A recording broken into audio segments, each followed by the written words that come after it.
I think we're live. Now, I have to check a couple of places. Back to user. This is always the uncomfortable thing. We think we're live, but we're not sure we're live, so everybody's watching us. We're live. See, we're live. Let me see if we're live another place. Let me just check another place real quick. Sure. Yes, it's work. It works. This was so much easier with a master control full of people taking care of all the connection stuff. So, hey, everybody, FCPRadio Radio TV. I'm back live again. I was live this morning testing a couple of microphones, and I need to test some more things, so I came back on live. So, Bill Davis is helping me out today, my all friend. All the way from sunny California. Absolutely, from California. So, Bill, do we have anything to talk about? I'm sure we can figure out something. There's enough chatter in this ramp up to NAB that, I mean, I haven't heard of any huge announcements, but there's a lot of interest every year when NAB rolls around. There's a lot of interest. So what is NAB? Tell me what that is. I don't know what that is. So the National Association of Broadcasters, NAB show. Right. For decades and decades, it's taken place mostly in Las Vegas. There was actually NAB, and I think there still are NAB East that happened in New York City. I think it was in Chicago for a while in the early days. But it's been in Las Vegas Convention Center for the last 25 years as kind of the premier equipment / professionals in broadcast gathering. Right. And so that's where it started. It used to be broadcasters. And in the early days, it was fun because if you had an unlimited checkbook like NBC or CBS or ABC, or LimaForge, you could go and sign contracts to buy things like news helicopters and transmitter towers and arrange to have the transmitter towers flown to the top of mountains by helicopters and things like that. Those were the days when terrestrial broadcast, that's the only TV you could get in your house. That was way before this whole digitization of everything. Sure, and the internet took over. Absolutely. So that's the history of NAB. It goes back a long time. And it's mostly video-related stuff, right? Well, the two big areas when NAB grew up, remember, radio was huge in America. That's even true. Before television. That's so very radio true. Came out of the 1930s, 40s, 50s, and people were able to gather around radio. So radio was a huge part of NAB in the early days. Even through the era when I started to go maybe 18 years ago, something like that. Right. Radio was still a big part of it. And then it slowly morphed, and TV kind of took over and had the dominant presence there. Radio was still big. And then in the digital era of the late 80s, early 90s, and moving into the mid-90s, as everything got digitized, then we saw a change in NAB where the computer companies and the digital companies came in and started supplanting the energy of the traditional analog broadcasters. Right. And that was a transition era. And that's when Apple used to be one of the linchpins. Apple kind of was the place to go in South Hall. There's 3 halls at NAB, North Hall, Central Hall, and South Hall. And Apple kind of was the ruler of the roost in South Hall for quite a bit of time. And it was Apple and Adobe and all these upstart digital companies who were taken over from the analog broadcasters. Upstart and Avid, that sounds strange to be in the same sentence. Nowadays it does, yeah. Yeah, but in historical perspective, I mean, they were early, but that was a small subset. Sure. And the same people with TV station budgets that could play in that. I mean, that was when a full-blown Avid system was $100,000 plus. Right. Only somebody with significant resources could afford to play that kind of game. And that meant TV stations, big production houses, that kind of thing. Apple and the start of the DB25 megabit per second revolution really is what brought individuals with modest resources in to be able to play the create, edit, and deliver somehow content game. It was a big revolution. It was. I remember prior to Firewire, Which Yeah. when you're talking about Avid in the 90s, all that, I was like, wow, you can edit this stuff on a computer? It was astonishing. I mean, when the Mac first came out, we saw, for those who were really watching carefully, you saw the first little hints of, like, first it was character animation with programs. I think there was one called VideoWorks that were just literally 2D character animation, but you started to see that the computer was fast enough to put a motion picture on a little Mac screen in black and white on those early Macs. Right.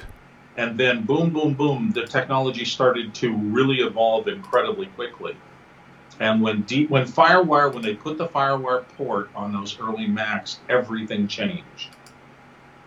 Well, the earliest Mac, I had to have a PCIe or PCI FireWire card, I thought. Yeah, in the earliest days, we had to have breakout boxes, and you had to come off the SCSI port or something else that had enough bandwidth to get a rudimentary SD or smaller than SD. I mean, it wasn't even 640 by 480. Right. You used to get a quarter screen window, and we're happy to get an actual live video picture on a quarter screen window. That's all long gone. It is. It's kind of a look where we are today. This is like crazy when you've got an HD video production, transmission, editing facility in your phone. Isn't that amazing? I mean, the phones we have now are just astounding. They are absolutely astounding, the quality they can deliver, both video and audio. It is amazing, and they have capabilities to take us far farther than we ever imagined back in those days when they were trying to figure out how to image orthicon tubes and these big things housed in huge boxes that used to be required to make a TV picture. Now everything can make a DVD picture. Your refrigerator can have a camera in it broadcasting a high-def picture if you choose to have that. I have a Samsung refrigerator, and I refuse to give it my Wi-Fi password. I don't trust it. Yeah, you're facing down the Internet of Things, which they've been talking about for a long time. But that is what we're facing. More and more smart devices, more and more of them hitting your phone or your computer as a point of contact. And now we have a different thing, which is managing what we allow to ping, get an ACK back, and allow access to. And it's stunning. I mean, I have on my phone, I can call up cameras from around my house. It's just the amount of things you can call up and access and get data from. And that data can be text, it can be pictures, or it can be streaming video. Right. It's gigantic. I just don't trust Samsung with my Wi-Fi password. I guess that was my point. It's not an insignificant thing, and I think that's one of the things that Apple has been very good about. I mean, I think when Tim Cook continually talks about data security and privacy, and they have been a leader in putting in all these biometric safeguards, whether it's reading your thumbprint or your facial ID, that stuff becomes more and more critical as our lives are in these devices. That phone that I'm looking at right now, and I'm broadcasting this off of my iPhone, I don't know if Richard is or not, but I know we're talking about that for NAB, is how we're going to make these video connections directly from our phones. It's astonishing how much capability is in there, and that means you got to be a little careful because you can accidentally turn on video, audio. Yes. You can accidentally allow your password to be snooped. Yes. And harvested if you're profligate with your online behavior. And the next thing you know, you're in trouble because, man, your banking is behind this. Your real estate logs are behind this. All your data is behind this, and that's not trivial. Well, it's not only if you make a mistake, but you have to, listen, a long time ago when I first started doing email, I said, I'm never going to put something in an email I don't want somebody to read in the future. Yeah. And I tried chats and all that messages because, NSA is collecting all this stuff, and just, you're never going to get away from your past electronic past with this stuff. So no, and I think people didn't understand that. And I have a son who's 26 now, and when he was coming up in this era, it was important for me to try to tell him, look, you're 15 years old and you think you're just chatting with your friends. Right. But man, everything you write today can theoretically follow you around for the rest of your life. Absolutely. And that was a big change in my thinking, because I never had anything like that. No. I mean, I screwed up as a teenager. I screwed up on a telephone with one friend. Right.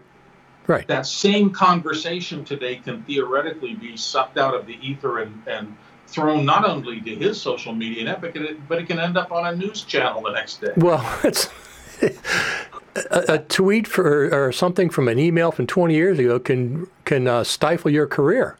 Look what's happening in politics. That's exactly so what I'm talking about. It's a double-edged sword. It has a good thing. It's maybe modifying some people's behavior in areas where it sure could have used some modification. But it's also, I'm having to live up to what I wrote online in 1987. and I wasn't the same guy in 1987. Oh, you weren't? So for all of you I yelled at in 1987, my profound apologies. You weren't the same guy. You grow. You're supposed to. I hope we're all evolving and adapting and getting better and being more thoughtful. And, I certainly know the things that I did in my teens. I would not have wanted to have my teens in this era where 5 of the other teens around y'all had cell phones. And when you decided to do this stupid thing and jump off that platform into that small puddle of water, and hopefully it goes well, right? And hopefully you walk away from it. But we're also seeing that was the accident, and then the insurance companies it's just a mess. What are you expecting? You're probably not, but are you expecting any kind of a Final Cut Pro announcement at NAB? I don't think so. Although let's go back some years. Okay. Let's go back 6 or 7 years ago. And even before that, Apple had a system where they might have been on the show floor, but they also did occasional little private technology demonstrations. Right. And they were not alone in this. Many, many, many companies did the same kind of thing. So one of the huge advantages of going to NAB after all these years and becoming a kind of a known presence within the companies that I deal with, so that I can go up to a booth and shake hands with somebody I've seen 10 times before, no matter what that booth is. It may have nothing to do with Apple, and just say, I'm having a little trouble in this area of software. Are the guys in the back room, are they thinking about it? And depending on the level of security that company feels comfortable with, sometimes they'll go, hey, don't worry. It's not ready yet, but we are working on that, and it's going to be fixed. Apple's always been a little tighter than that, but as you get to know people, and as particularly they get to trust you, which is to say, we know that when we've allowed one of these private showings and Bill was in the audience, we didn't see it plastered everywhere on the internet the next day. They get a little more trust with you, and they're willing to say a little bit more. Right. They're not willing to go outside of whatever their corporate security boundaries are, and they have hard limits, and you will not, I don't know any more about whatever iMac Pro modular system is coming out that's been announced. I don't know anything more about that than anybody else does. Sure. But I can ping questions off. And somebody from Apple once said, go ahead and ask me. Right. I can't necessarily answer you, but there's nothing wrong with you asking me. Exactly. So maybe if your questions are clever enough, you can eke out little bits of information. Sometimes they give you little answers that can be taken different ways, and they do that intentionally. Absolutely. This is the dance that has been going on between public relations, what they can say and what they can't say, since the dawn of people asking questions of companies about proprietary information they may not want to release to everyone. It's a bit of a dance. So the only things, since they gave us the Legacy Media update, weeks before NAB, that's what they typically do if they have nothing to announce at NAB. And the other thing is, since there's no official Apple presentation booked at NAB, we can be pretty sure that there's going to be no Final Cut Pro surprises. Not 100%, because Apple can trick us. Right. But I do expect two things from Apple at NAB. Number one is I think there's going to be a ProRes RAW update. Wider implementation, for example. More vendors are going to have it. And the other thing is, I don't know how exactly, they're going to update the Final Cut Pro numbers because they've done that for the last two NABs. 2 million in 2017 and 2.5 million last year at NAB. So it seems like that's a good time to update those numbers. So I'm sure they're above 3 million at this point. I'm not sure, but I'm pretty sure. Could be, and you know, if they whisper that officially into the ears of a number of people out there who have some credibility, because they don't. Yeah, we're all hoping. I'll put it on my radio show instantly. It's okay to say this number in public. Right. That would be great. But you know, there's another thing, Richard. When you've been there enough and you've seen this, even if Apple isn't there, sometimes let's imagine that you're in the woods and you're tracking a moose. Sometimes seeing the moose is what lets you know where he is, but sometimes seeing the trail and the signs along the trail lets you have confidence that a moose has gone this way. There you go. So if there's broken brushes or there's berries eaten or there's scat or something, regardless, that's how people track something you can't see. I'm interested because people I know who are very close to Apple are going to be in quite a few of the booths on the NAB floor. And not even necessarily close to Apple, but people who I have every expectation to think are either on lists where they can get more information or something. And so for me, I'm going to spend some time with companies like Frame.io, with companies, I'm trying to think of the other ones, but there are places out there that when you find out who's going to be doing the demos and the fact that they are going to be talking about Apple products, you can go and watch those demos and you can get a sense of what Apple has approved for them to talk about. And that's kind of like following the trail. Absolutely. Absolutely. Not Apple, but close enough to Apple. So what is Blackmagic saying? What is Frame.io saying? Who's the hard drive manufacturer?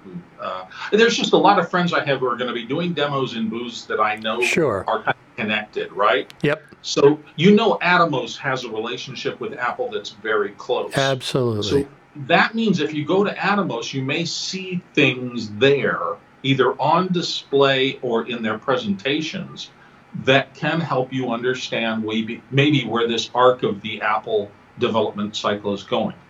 Just kind of an old-timer's tip. Yep, absolutely. So besides Final Cut Pro stuff, are you looking forward to anything special?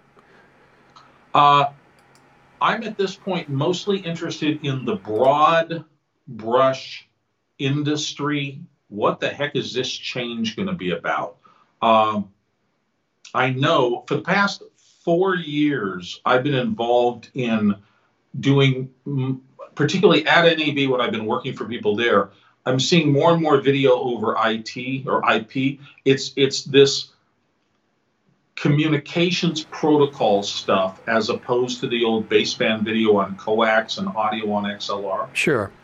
So I want to see how that continues to evolve. They are more interesting pipes because instead of one thing, they carry lots of stuff. Right. Among the lots of stuff that video over IP, probably Cat5, Cat6 cable carries, is a lot of the metadata that makes the difference between work being easy or work being more difficult. Right.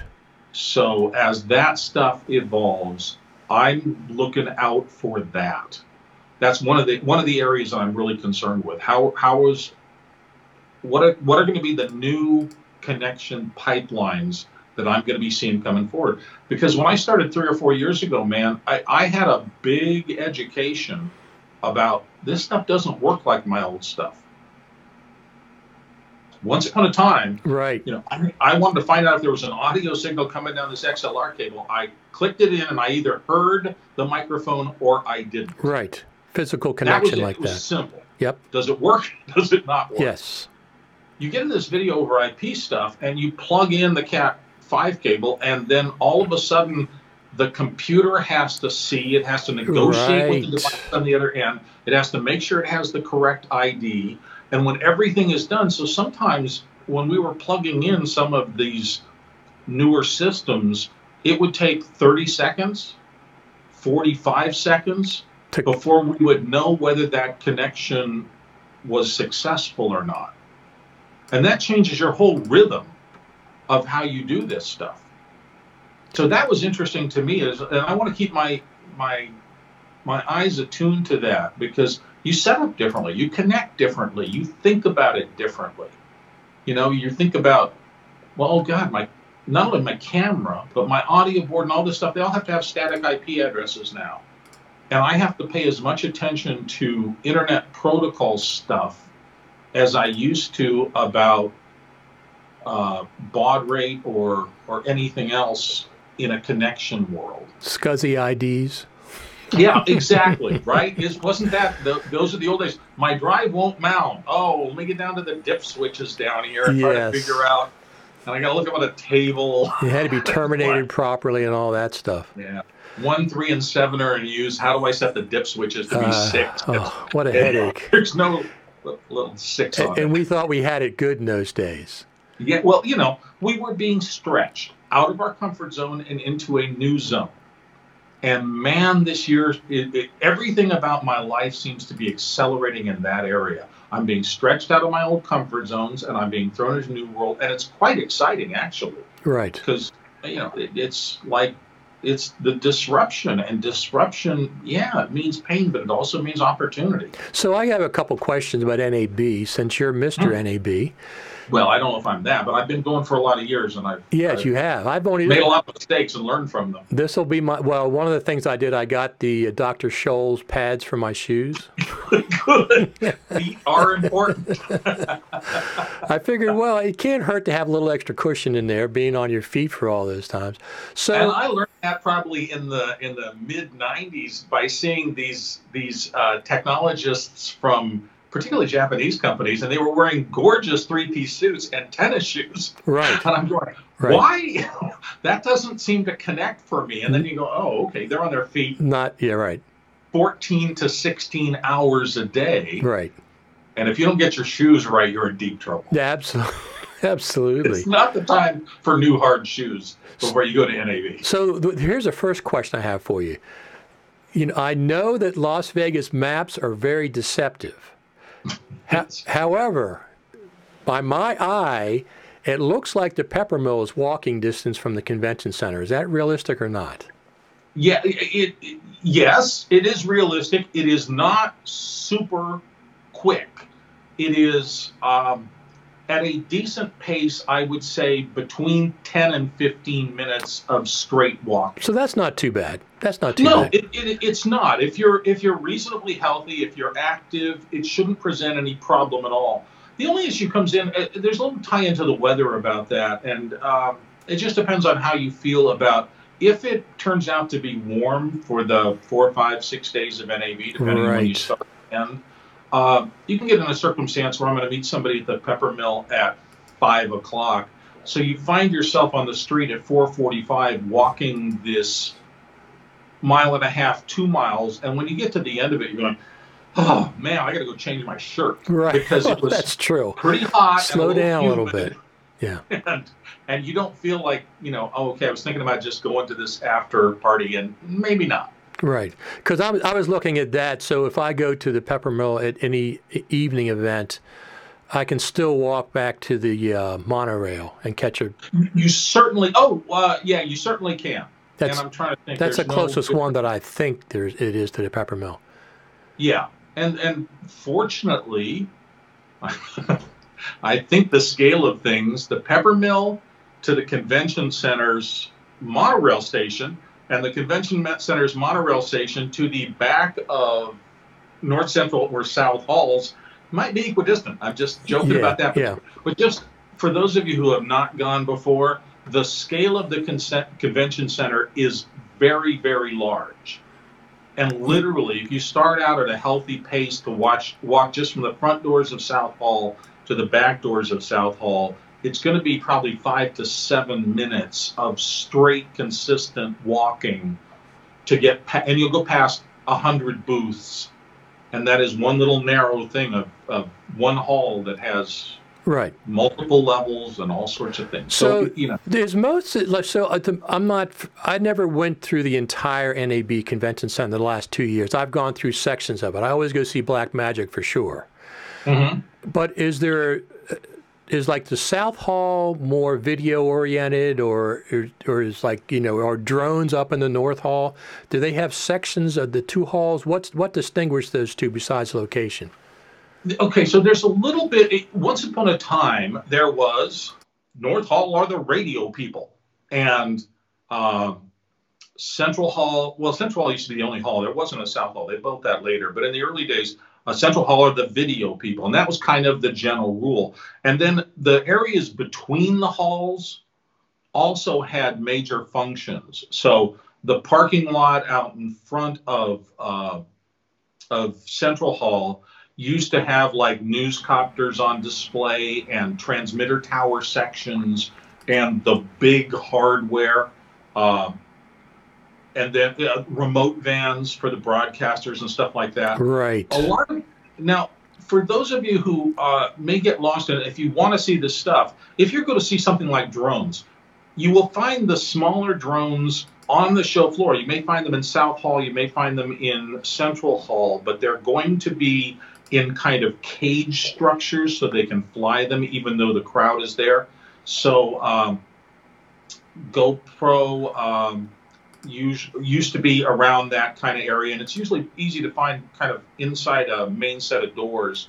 And DJI would have some sort of dome-like structure, and there will be people to talk to around it, but you'll also be able to see it. And in some cases, I think they even let people fly them within that safety cage. Right, within a cage, exactly.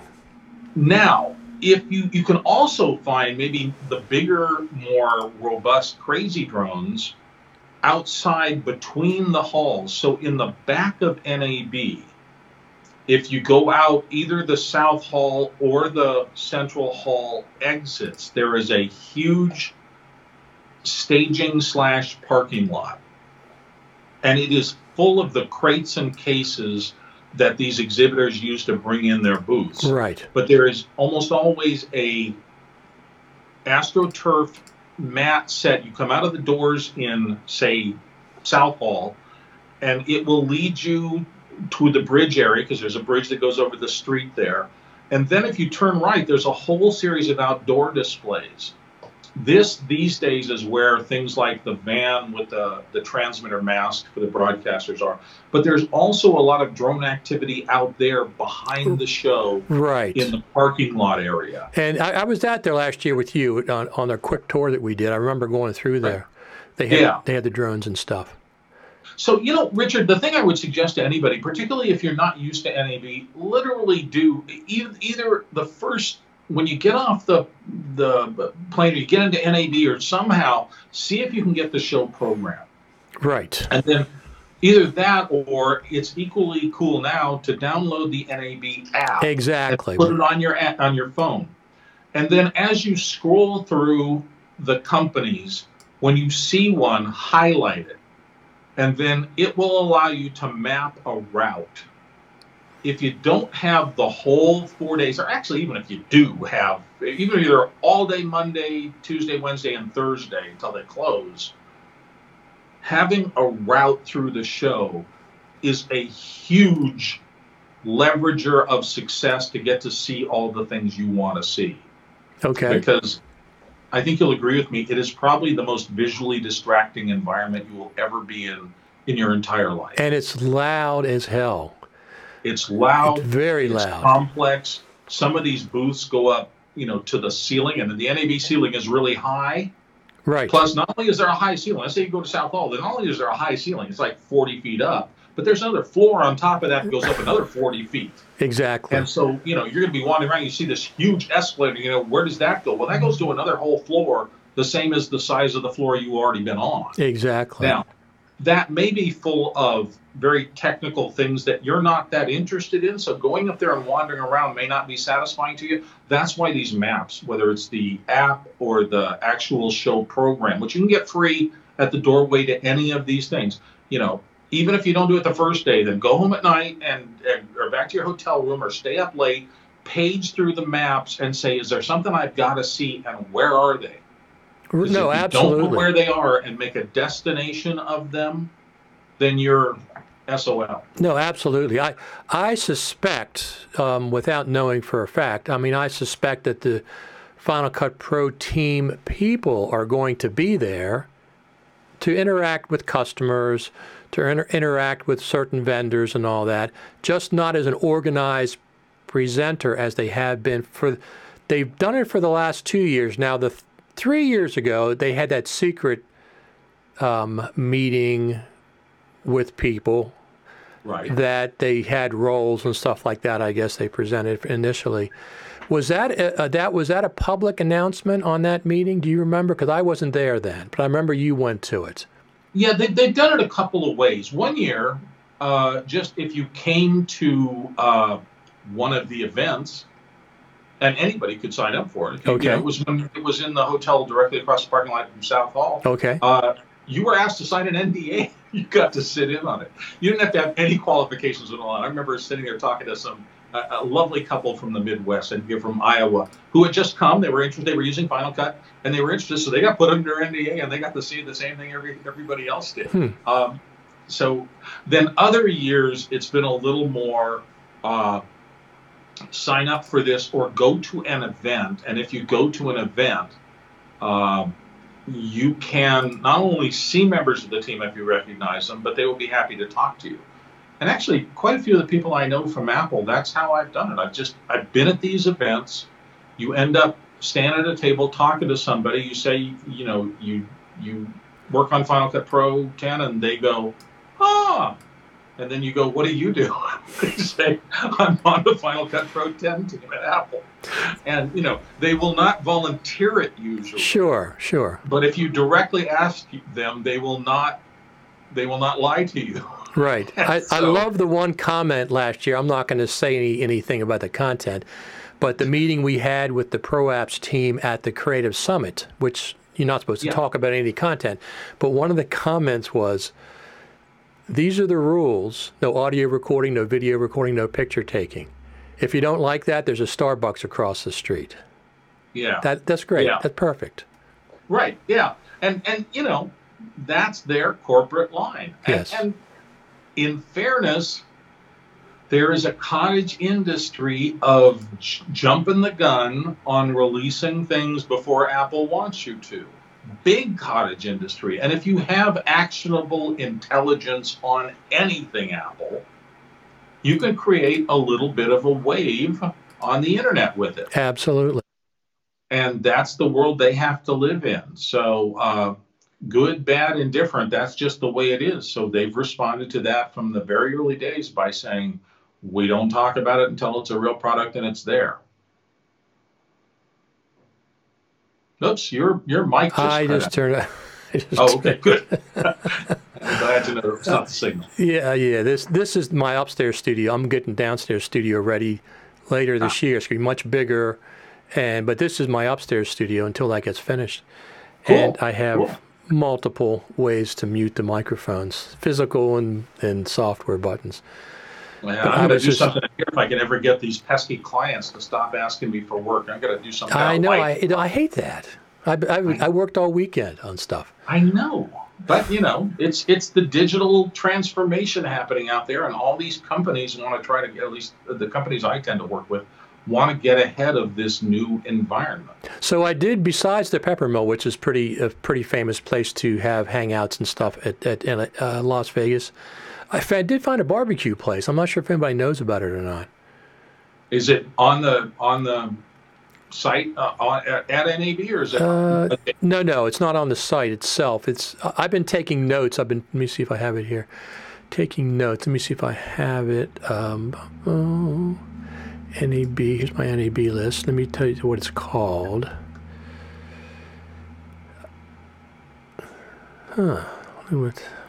While you're looking, I will just say that the food profile of NAB has changed massively for the better in the last 6 or 7 years. I'm not saying there's still a mass food operation.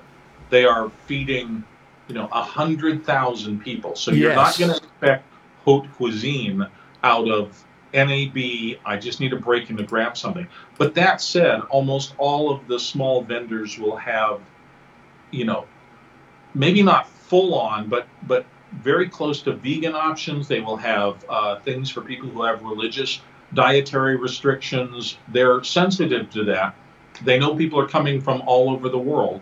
So there are options for almost everybody to get some nourishment, even if you're hustling through the show and can't take the time to grab a cab and go get a nice lunch. That's kind of crazy. So last year I was on the show floor with the Faster Together area. That those two rooms that they had, which I really liked.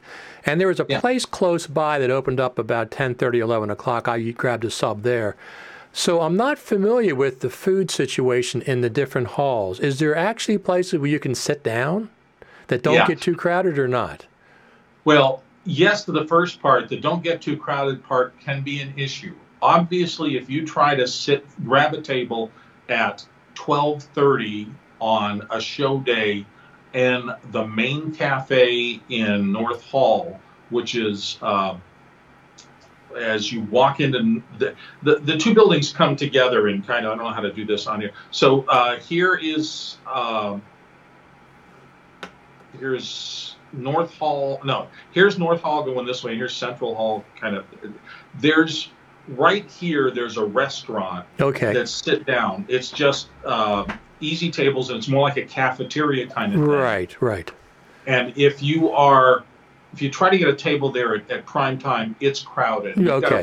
Sometimes, though, I got to say, sometimes the fun of NAB, the real joy of it, is that you just look over and there's one seat at a table of 3 people, and there's the NAB etiquette is sort of, hey guys, I need a place to sit and eat lunch. Is it okay if I join you? Sure. 9 times out of 10 at least, if not 9.8 times out of 10, they'll say sure. And then you have a great conversation in NAB with people that you've never met before. When I was in London a few years back, I remember sitting in a McDonald's. I'm American, I go to McDonald's, right? So there was a booth there, and I sat in a booth, and being American, it was rather strange when a stranger came up with his newspaper and said, "Do you mind if I join you?" Right. Now, the problem was there were a lot of other empty places. That's what was a little strange. I said, sure, go right ahead. We didn't talk. He just sat there and read his paper. But in America, you wouldn't really do that if there was other places to sit. Yeah. Maybe it was the booth. It might have been just the booth. That was probably Trevor, and Trevor probably sits there every day. And Exactly. Trevor was probably upset. That's a good point. That's a good point. I never thought about that. I took his booth. You never can tell. I took his booth. That, and when I used to come home late at night, because things shut down early in London, believe it or not. Not the clubs, but even the metro shuts down like 12 o'clock and stuff. On the way home, there was a little Kentucky Fried Chicken kiosk in one of the alleys going back to my bed and breakfast place. I love that. Like, I'll stop there every time. And I also, when I was in London, that's when I started carrying an umbrella everywhere. Yeah. For pop-up showers and stuff. Of London, yes. So the barbecue place is called Rick's Rollin' Smoke Barbecue and Tavern, 725 Las Vegas Boulevard. I have no idea where that is, but because we used to like the barbecue over at the Creative Summit, I think I might give it a try. Yeah, there you go. That could work. They often do, and each year it's been a little different.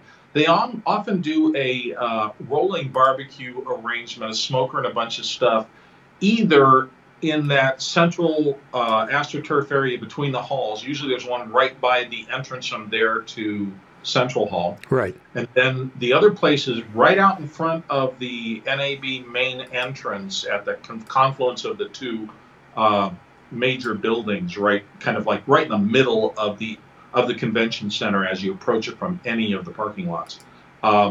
There's often somebody out there, and they, usually doing a grill kind of smoker operation. Okay. So there may be something you can find. So what other, we talked about shoes. Definitely wear shoes. Michael Thomas was on Twitter and said if you got new shoes, break them in before NAB. Break them in now. Don't get new shoes thinking you're going to just start them with NAB. Break them in now. If you have any doubt, it may be the time to get some Dr. Scholl's inserts or the equivalent for this, because you will put mileage on your feet. I recommend them. Yep. End of story. For women, this is a circumstance where I know style's important, and a lot of people in business attire are used to heels, and there's guys who like heels as well, so what the heck. Right. But Patrick Southern likes heels, I think. Anything that puts extra stress on any of your mobility equipment in your body, it's a good time to stay away from that. Absolutely. I mean, it's great to be fashionable, but not at the expense of, holy heck, I'm in agony, and it's only 3 o'clock in the afternoon, and I've got 2 more hours with a lot of places I need to see. That's not fun. Good socks, I wouldn't, this is not the time for those nylon dress socks for anybody, men or women. Sure. This is the time, maybe a good time to hit up REI or someplace like that and get some moisture-wicking hiking socks and make that part of your ensemble for your feet. It's a slog. This is a lot of ground to cover. So one of the questions, I never talked to you about this. Whenever I go in public, lots of people handshaking, lots of people breathing in the same room, I use Airborne, and I don't care if it works or not. Yes. I really don't care. Yeah. I use it all the time, and it's just for me, it seems to work. And I just bought some from Amazon. I restocked my supply. I was going to ask you about that. I'm not doing a commercial for anybody, but there's this stuff called NanoPure that I have relied on in NAB in the past years. Okay. And it's a longer-lasting hand disinfectant that you put on, and it's kind of persistent for a while. Okay. I have gone many years and haven't done any of this, and I think maybe 1 year I picked up a modest cold. I think that has to do more with your personal biochemistry and whether or not you're healthy. If your immune system is at all compromised for any reason, even if you're just getting over the flu or whatever it is, personal hygiene probably is even more important. And it's probably I would probably take a pack of some sort of antiseptic wipes, because you're going to shake a lot of hands. You're going to do a lot of that. Yep. And it is not a stagnant environment. I mean, this convention center has good air handling and things like that. So you're not in a circumstance where if somebody sneezes and you walk up there 5 minutes later, their microparticles are probably still hanging in the air. I think they've got that down. Because, I said, I've never caught anything. And there's a lot of people there from all over the world, frankly. And touchscreens. Be aware of public touchscreens. They had an article about McDonald's touchscreens. I don't even want to talk about it. Horrible. Just the germ factory. So, but the thing is, I shake hands with people. I do all the time.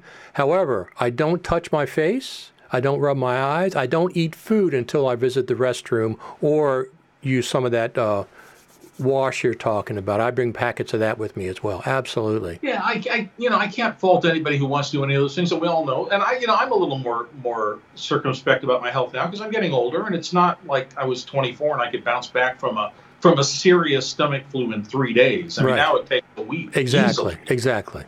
And so there's nothing wrong with being a little extra vigilant about that stuff.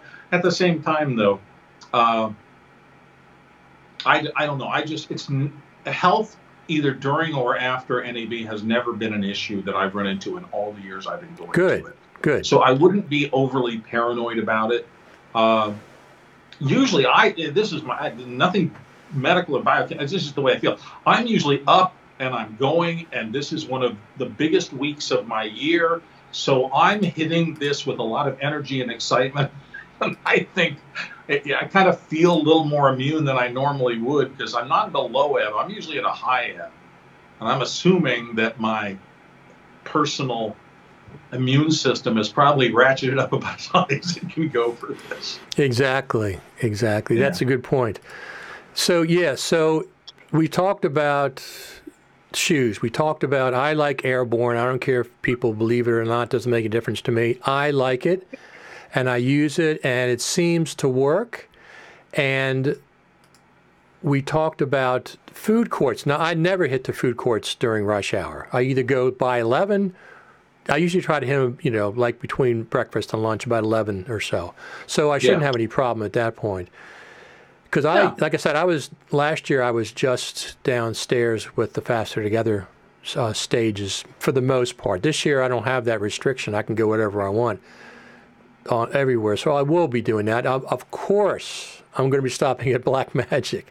I love that place. That thing is just like a city block. And also good things. A good thing is Frame.io is right by Black Magic this time. And so is, weirdly, AJA is by them too. Yeah, well, that was the digital. That's where Apple was. Blackmagic's booth is what used to be the Apple booth, and so you come in South Hall, and the first thing you see is you enter on the right. There's usually something. I think Adobe often goes on the left, or they did in the past, or Avid maybe. But the first major booth on the right in that big pad was Apple when Apple was there. Apple stopped, and now it's Blackmagic, and so it is a destination for a lot of people on day one. I didn't know that. I didn't know that was Apple's place. It was the Apple place for many years. Now, when Apple was there on the actual show floor years ago, were they doing hardware promotion, I presume, mostly? So the arrangement was like this. Just like Blackmagic, when you see the Blackmagic booth, understand that that's about maybe 60% of the actual booth. There's a whole area behind where you will see the whole public-facing Blackmagic thing. And they usually have a little press room back there, and they have some seats to talk to people, and even little private offices back there. So it's actually a bigger thing than you're seeing. Okay. Apple used to do the same kind of thing. Apple had a forward-facing, public-facing situation, and they used to have a whole series of stations, a very nice-looking kind of false wall. And in front of that were all sorts of stations. And if you were an Apple person interested in design, there would be somebody there running Apple's design stuff that you could talk about design things. If you were a video editor, there would be a guy there or a woman there for iMovie and for Final Cut and for whatever. Okay. So the point of it was to allow you a little FaceTime with somebody, and usually a group of maybe 5 or 6 or 7 people could stand behind and watch what you were talking about and interact. And there was usually a demo artist there taking you through to answer the questions that you had. So that was one big piece. Apple also used to have a little theater, a mini theater there, and they had actual machines set up. I think maybe a couple of dozen machines. So if you waited in line, got one of the machines, then somebody would come up and do a full-scale walkthrough demo of software that you could follow along with. Okay. So, if we can imagine they were doing it today, there might be at 4 o'clock a presentation on rolls, and on all the machines, Final Cut would be there, and they would walk you through how to set up rolls in a live demo. Very and there would be interesting. Apple proctors, people from Apple who would come around to look over your shoulder and go, great, you're on track. Oh, no, that got hidden behind there. Let me fix it for you and get you back on track. So it was a really valuable, good little training adventure. Very, very good. Very interesting. So besides the pepper mill, is there any other common place that people have a tendency? Well, when I say people, I mean mostly Final Cut Pro people, right? Yeah. Peppermill goes way beyond that. And so for those of you who have never, for those of you in the audience who don't understand the Peppermill is a restaurant and lounge. Okay, it's a lounge too. Built in the 70s and stopped evolving right about the 70s. It is incredibly charming, and it's kind of an old institution, but it's very much a leatherette booth coffee shop. They serve very large portions, and everybody goes over and laughs at the size. You get an omelet, you might get a 12-egg omelet. Some of these things are huge. They certainly are incredibly huge. And so, but it's very much a glitzy kind of, not 50s diner, but more a 70s diner kind of a thing that really does feel like the old days. You pink A pink flamingo would be normal there. Yeah, it's just, you're just going to feel very retro and very homey and kind of like, and everybody, it's open, I think it's open 24 hours. So after all these things, it's typical for a lot of people from a lot of different constituencies. It's not just Final Cut or anything else. People go to the Peppermill from everywhere. It's just kind of like an institution. And it also used to be right outside the Riviera Hotel, which had some of the cheapest and most adjacent rooms to the convention center before they stopped it. Okay. Now.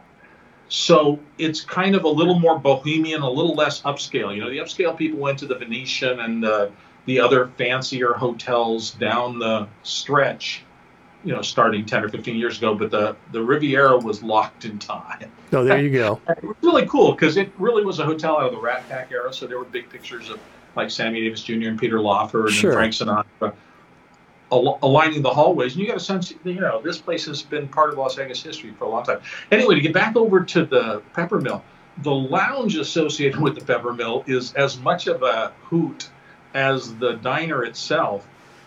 The lounge is called the Fireside Lounge, and it truly also is a throwback to the 1970s. It is cavernously dark, unusually lighted. There's a central fire pit. The booths are kind of, what's the fabric? Kind of like velvety booths. And they're in all sorts of pods around this darkened cave-like room. And for many years, and I don't think it's happening this year, but my dear friend Chris Bird from dvinfo.net, who is one of the online resources, particularly for Canon stuff and a bunch of other stuff, used to have his party there on Monday night. And it was just, it's a great place to sit down and talk. Just chat with a small group or chat with a larger group of people. And in the past, the Fireside Lounge has been the scene of some of my favorite talks. Because after something at NAB, like after when Apple was appearing, it would not be unusual to walk into the Fireside Lounge and see people from the Apple team there. And you could sit down and have a really nice talk over drinks with people. That does not say any of that is going to happen this year. So I want to caution people, don't go to the Fireside Lounge at 9 o'clock on Tuesday night expecting to see somebody that you've always wanted to talk to. It's way too random to do that. Right. But I have had great conversations. I remember sitting for like 45 minutes and chatting with my friend Thomas Grove Carter, who was over from England that year, and we have talked on the net for forever. It was great to sit and have a drink with him at NAB. And other people, and occasionally I've been able to do that with members, the actual people on the Apple team who code the software. You get to sit down and have a personal one-on-one chat that goes way deeper than you would have expected. Right. Now, did Steve Jobs ever show up at any of those back in the days at NAB? I know, at his level, he would have maybe done a keynote or something like that at NAB. And I think I remember stories of one year where he came in early and Apple's going to be involved with NAB. And I think I remember he kind of pissed off NAB. Well, I think he pretty much said, Steve Jobs pissed off? Come on. He's a nice... Hey, all you broadcast guys have been doing it this way and are sitting on top of this huge industry. We digital guys are going to change everything. Well, one of the things that I regret missing was the first Apple store was in Tyson, Virginia. Was opened in Tyson, Virginia, and I worked in D.C. then, and I was contemplating going there, just because I'm an Apple fan. Steve Jobs was there. He opened up the first store, and I didn't go. However, I did meet Steve Wozniak years later. He was at a Maryland Apple Core 25th anniversary event, and I got to meet him there. So, no, that's great. That's great. Absolutely. Yeah.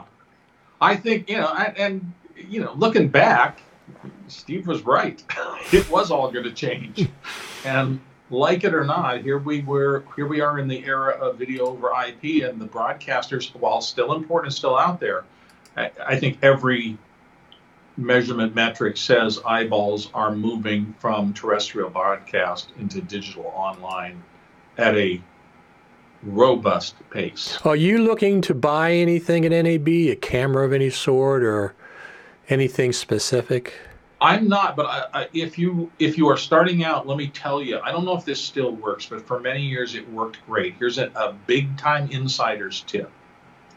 I used to go on Thursday about noon or 1 o'clock in the afternoon to one or two targeted booths. So I'm going to go to Matthews at 1 o'clock on Thursday, and I'm going to find out who's running the booth. Now, it might be the owner of the company. And I would casually say, see that Matthews speaking stand there? Do you really want to pay to haul that back to California? That's great. How about we make a deal? That's a great idea. It retails for $169. If I hand you 520s, can I take it home? There you go. And sometimes they would say yes, and I would come back at the close of the booth. I would say, "Hi, owner, remember me?" They go, "Yep." Here, I'd hand him the money, which he's probably going to use to take the crew out for drinks afterwards, and I would collapse my stand and take it back to my home base. So we used to be able to do that kind of thing. I don't know if it's still as much that kind of thing, but, this is a big trade show, and they got a lot of stuff to ship back and forth. So hey, the worst you're going to have is somebody say no. Absolutely. So Tuesday night is a big night. Yeah, Tuesday night's going to be huge. That's going to be the replacement of the Super Meet, the same time and the same location. I think it's a different ballroom. FasterTogether.com. Mike Horton is hosting, and LumaForge is putting it on for the most part and producing it. I guess you're involved with that. Are you doing the greeter thing this year with them, or are you doing something else? That was my choice for the years of the Super Meet that we were building it. One of the things that I specifically said I was going to do was go up to the front of the line as people were waiting in line and everything else, and just greet everybody and try to establish a positive tone for the event. And I think it worked pretty well, because I think everybody had fun. That's fun. The raffle's fun. There's a lot of things you get to learn in between. So, yeah, that's part of my job this year. I'm also doing a lot of the stage announcements, and I'm going to I'm doing the raffle again at the end of the night. If you haven't, that raffle is insane. Right. No, that I think has been the largest raffle at NAB. It's 52,000 up to 52,000 right now. It's got some things that I'd like to get. We pushed $100,000 some years there, and it just depends.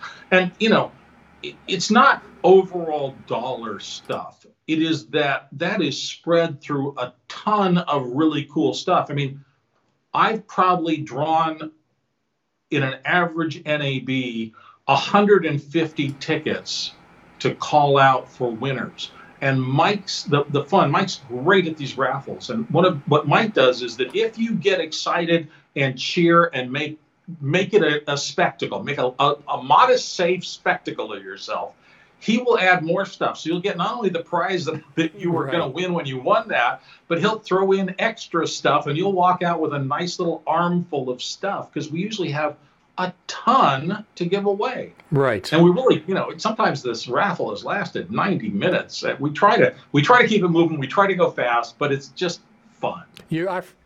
I forgot that Michael did tell me that you're going to be the voice of God, and also you're going to sell popcorn, I heard. Yeah, he's been trying to pitch that to me, and I think my final position is, unless you get me a live monkey for my shoulder, no. Well, there you go.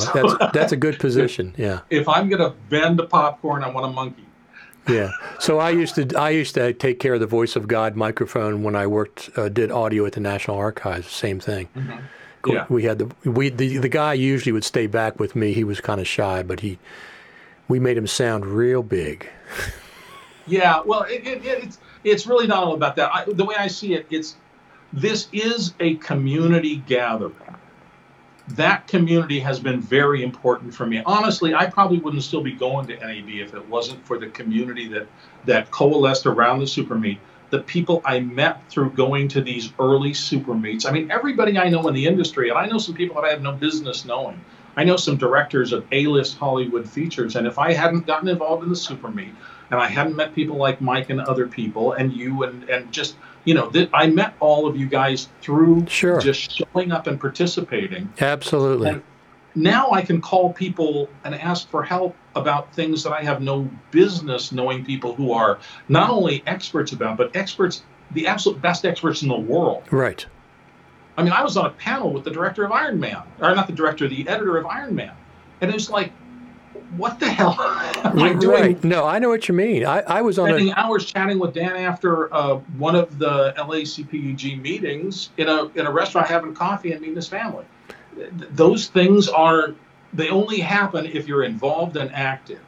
So for the younger people out there, if you want to make connections, the evening social stuff at NAB is probably the single most fertile connection ground I ran across in my career. No, I agree with you. Absolutely. Meeting people is what it's all about. How much that's all about. I mean, all the information is out there on the internet 5 minutes after they release it online. And sometimes so everybody knows all the details. Sometimes it's out before. Frame.io announced a big thing. Blackmagic Design announced new cameras and new update to Resolve. And Apple released the Legacy Media update, which that's appropriate because that would not be an NAB release. Right. And it's just, shake a hand, find somebody. I mean, this is the place where everybody comes together who's really seriously interested in digital media production, distribution, and they're from all over the world. And you get to meet people. My phone list has people all across the planet. And if I find myself in some place, whether it's London, Spain, Australia, I got friends there now. No, absolutely. Absolutely. And it's all because I took the chance to go to these things and meet people and shake hands. And it's a rare opportunity. And man, I got to tell you, this is a transition time. This is a huge transition time for people because NAB this year there's never been more acceleration on the bringing in of these YouTube and online stars and people who are working in this different thing.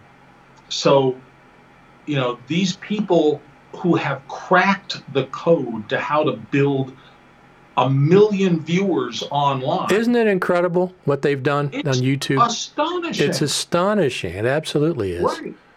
And these are not people who came, it's not the Max Factor people who are the makeup stars. It's some young lady from middle America who happened to have a talent for presenting online and just wanted to show people how to do her makeup. And the next thing you know, she's got a million things, and she's kind of in charge of that slot of theater. She's one of the major players.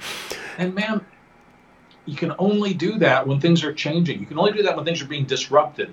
And this year, the Super Meet not being there and the Faster Together stage being there, this is disruption. The people that I used to all work with are not the ones who were there this year. Now, I'm incredibly fortunate as I know most of the people in the new group who are coming in to do this. But if I didn't, I would have to go to this and establish these relationships again. And for somebody who has none of these relationships, coming the first year, the second year, the third year, all of a sudden you're a known entity. People see you. They've seen you in all these things. They've had coffee with you. They've had a drink with you. Absolutely. And all of a sudden, that's how you end up punching above your weight in the industry sometimes. Yes, absolutely. All right. So I think we've covered everything. We've solved everybody's questions about NAB and Final Cut Pro. There's no doubt in my mind we've covered everything. Or what else are we going to cover? I don't know. I'm sure there's something. There was one little thing that pinged in my mind. Backpacks and carry-ins. There's not really any place to store anything. So if you feel like you need to bring some stuff, or you want to collect Gigos and put in stuff, the smaller and lighter you can manage, consistent with what you want to get. We used to have to take home a lot of heavy paper from NAB, and you don't anymore. Right. Your badge will have a QR code on it, and if you say, I want some information at, Bob's Drone Place, you're just going to ping them, and they will get your numbers and send you more stuff, and you can get it electronically later. So you don't have to carry as much, but if anything, I would bring relatively small fanny packs or very small backpacks. Don't try to carry anything big. Equipment the same way. I think generally without some sort of press credentials, you surely can take your phone. Sure. But a camera rig hauled through NAB is going to make your NAB really a lot less comfortable than it would otherwise be. You had to have an intern for that, or a couple of interns. That's what I would do. Listen, there are people who live broadcast, and they have crews of 6 or 7, and that's exactly what they're doing. No, absolutely. Even they go right up to the net. Absolutely. So I did really enjoy the Faster Together stage. Was it called the stage just Faster Together last year? Because they had the workflow suite next door. That was fantastic, where you could just come in. People, unless you knew the Final Cut Pro community, you might not even know that was there. But Michael Cioni was there, Michael Kamas was there, Steve Martin came in, you came in. Yeah, you got to enjoy that. I was working. Well, that's true. That's right. But I got a picture of you with Steve Martin and us sitting at the table. Yeah, I would come in every once in a while, but most of the time, and listen, I'm glad. It was tough not to be able to just socialize with my people, but this was important for me, because this was the last 3 years has been my brain getting around this transition from coax and BNC and XLR to video over IP.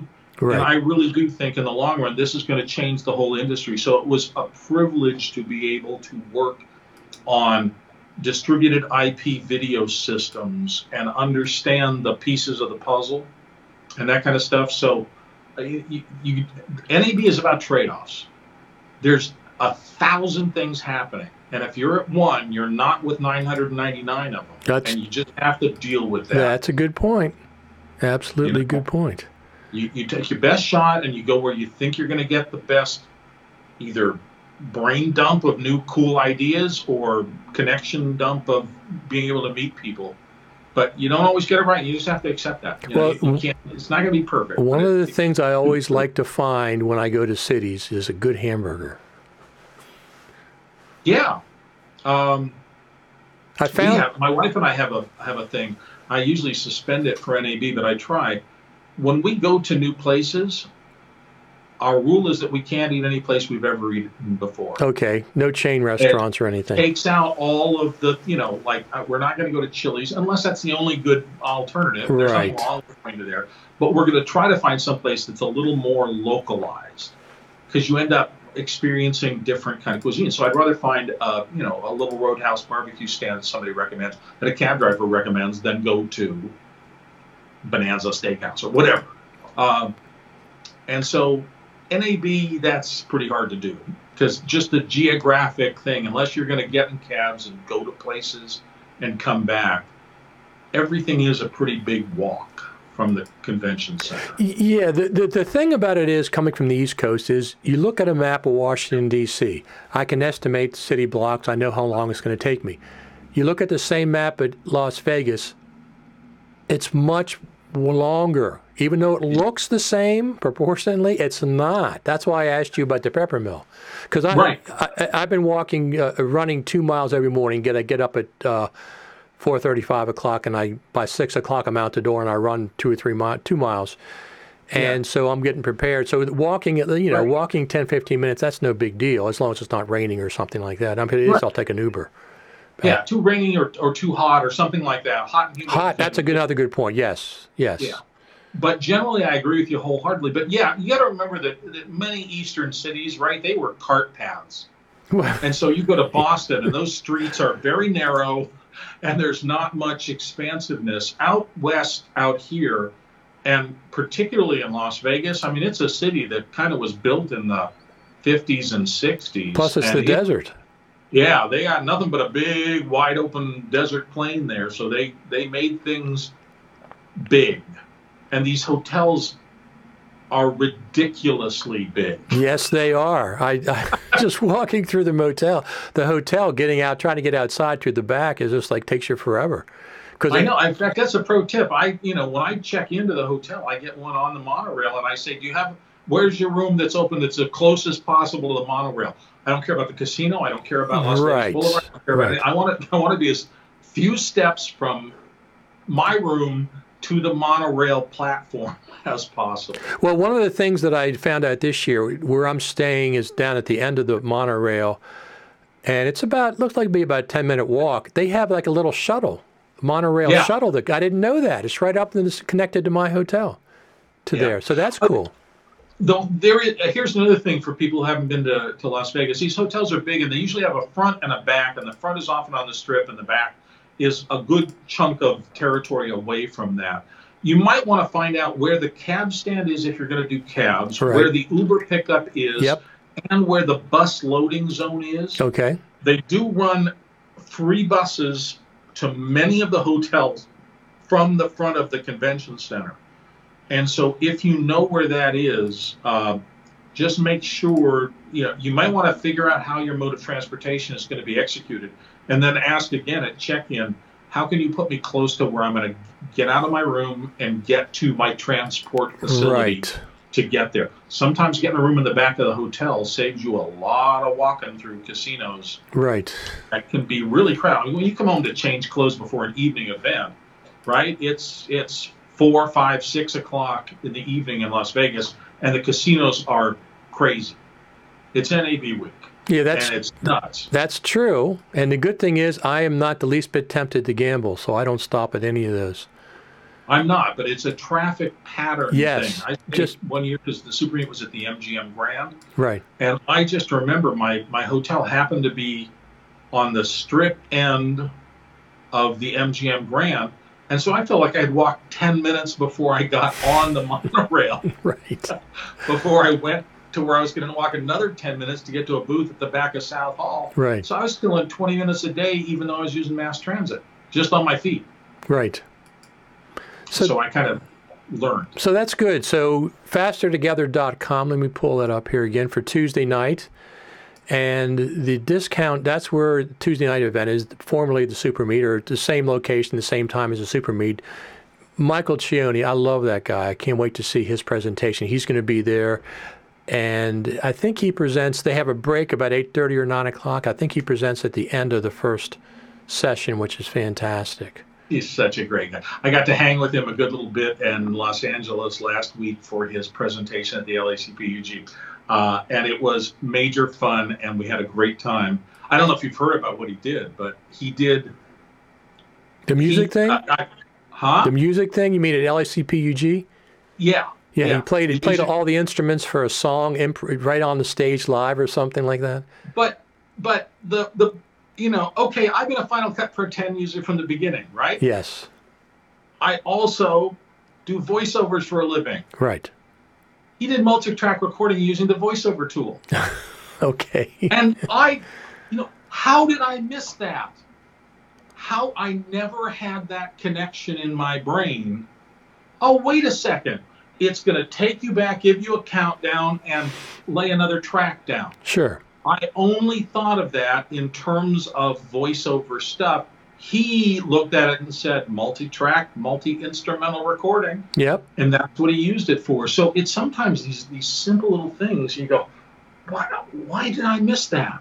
And it's because you weren't thinking in the same mode that Michael was thinking. Right. You don't think of Final Cut Pro as being a musical digital audio workstation like that. And yet, it's the same plugins from Logic. It's got an incredibly clean 128 kilohertz potential audio workflow built into it. And it's got this tool for synchronizing and re-recording additional tracks. Once that idea gets into your head explodes and you go, oh my God, of course. Of course. That makes sense. And that means... All right, so I'm not a musician. I don't play multiple instruments. But if I extrapolate a little more, what if I'm doing serial dialogue, or I want to grab a recording from somebody and then put my part on top of that? All of those circumstances, you can use this same idea that he sketched out on stage there, and that just was not in my head the same way it was in before his presentation. That's why I love going to these presentations by smart people. It's not that they just see things in different ways that are interesting. And sometimes you take their ideas and you adapt them and go, wow, okay, so the next time I have to lay a whole bunch of sound effects into my video, this becomes a possibility. Yes. No, absolutely. I can get the bell, and every time something happens on screen I want to highlight, I'll ring the bell. In the real world, I don't have to get a sample, lay down a sample, whatever. I just have to open up my mic and ding, ding, ding at the proper moments, and maybe that whole thing becomes way easier. Yeah, I didn't even know Michael was a musician. I had no idea. Yeah, and quite a talented one. I think everybody, because he was laying out basic rhythm stuff. So when he first did the 2 keyboard stretches and the drums and even the bass. When he pulled out the violin, we all kind of went, "Oh my God!" Right. That's notoriously not an easy instrument. No, it's not at all. It's absolutely not. It's a very peculiar instrument to play. I mean, yeah, correct pitch is not a simple thing on a violin. Absolutely not. Well, I think we've covered everything, Bill. Yeah, there you go. So they do have, where I'm staying, there's a hamburger place that I discovered last year, which is great hamburgers. I forget what it's called. And they're really good. And they have a CVS by me. I'm down by the Hard Rock Cafe. They have they have a CVS down by me, so I can get half and half for my coffee and stuff. But I think we've solved everybody's problems or issues with NAB. Hopefully. Everything. If we miss something, ping Richard. Not yeah, me. Exactly. I'll be back on live again. I'm going to be doing a lot of live stuff, streaming from down there. So yeah, absolutely, Bill. I sure appreciate you coming on. No problem. Happy to do it, and I'm sure we'll be spending a good chunk of time at the same things at NAB. Yeah, I'll contact you on Sunday. I know you're coming in Sunday, and I'll send just to make contact. Yeah, I'm going to be there earlier Sunday than I thought. I think I'm actually landing at 7 a.m. You're landing at 7? Yeah, it's not by choice. I had a flight in the midday, but I think I was on one of those death planes. I think I was on one of the Southwest planes they've taken out of circulation. Oh, okay. Yeah, that's good. That's yeah, good. So I got a ping from the airline that says, "We have secured you a seat on the next on the available flight. It happens to be at 6:30 in the morning." So yeah. Well, I'm leaving about the same time. I'm getting there at 9-ish, something like that. Oh, okay. So you'll be in early. Yeah, I got to get to the hotel and drop off the main bag, then I'll carry my knapsack with me. Yeah. And wherever I go, catch breakfast somewhere, catch lunch somewhere. I'll ping you when I'm in, and we'll make contact. Yeah. Going forward. Ping me on one of the things. Email me or something. We're connected, and yeah, if I'm saying I don't have anything to do until 1 o'clock, I've got a press briefing at Central Hall, and I've got to go pick up my registration package and the rest of that. So Central, it's not open to the public, right? Sunday? Well, I maintained for many years my press pass, so I have to go to the press office. Gotcha. And get that. So it's a slightly different thing. I can't just do it at the hotel. If you're coming in and you have pre-registered and you haven't gotten your badge yet, even at McCarran Airport, there's a place where you can pick up your badge and your lanyard and do those things way in advance. It saves you having to pop back and forth if you're in on Sunday or something like that. Right. Yeah, I'll be up at the convention center at some point Sunday because I'm going to the Content Creators Celebration at 6:30, I think it is, Sunday night there at South Hall. So I'll be there prior to that point. So yeah, fantastic, Bill. Great. I sure appreciate it. Thanks for calling. Absolutely. I'll see you at NAB. Excellent. Bye. Bye.